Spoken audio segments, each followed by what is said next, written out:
A figura do bode com longos chifres geralmente é interpretada como um símbolo do mal.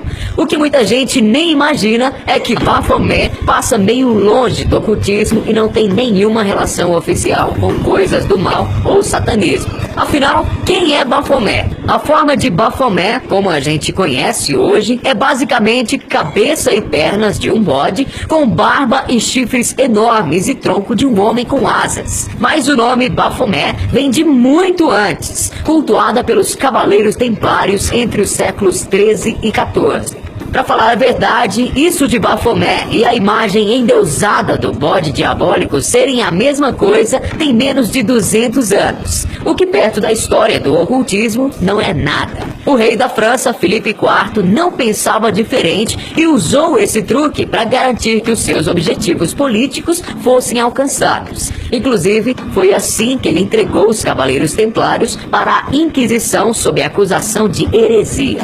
A Inquisição era muito famosa pelos métodos cruéis de tortura que ficavam cada vez piores, até que o suposto culpado confessasse. É claro que durante as cruzadas, os Cavaleiros Templários peregrinaram por décadas pelo Oriente Médio. Para fugir dos horrores das torturas, alguns Cavaleiros Templários acabaram criando histórias de confissão, porque tudo o que eles queriam era dar um fim àquele sofrimento. A maioria preferiu morrer queimado vivo a confessar.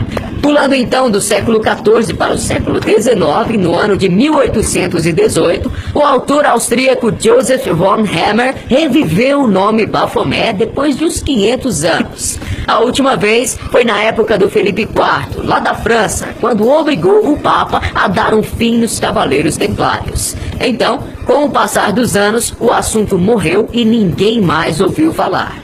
O Von Hammer era mega empolgado e curioso sobre a existência dos cavaleiros. E entre as suas descobertas, ele confirmou que os templários cultuavam Baphomet e que sua aparência física poderia ser de um hermafrodita esculpido numa pedra egípcia ou de algo que tenha relação com o gnosticismo cristão. Quem criou a versão de Baphomet como a cabra sabática foi um ocultista francês chamado Eliphas Lévy, ainda no século XIX, por volta de 1854. Para ele, essa cabra sabática era uma junção de todos os símbolos religiosos que o cristianismo não conseguiu apagar. Então, além das imagens e pensamentos religiosos que os Cavaleiros Templários tinham sobre Baphomet, Eliphas também misturou características de muitas outras culturas, incluindo o ocultismo e dogmas politeístas antigos. E isso é o mais próximo que Baphomet dos Cavaleiros Templários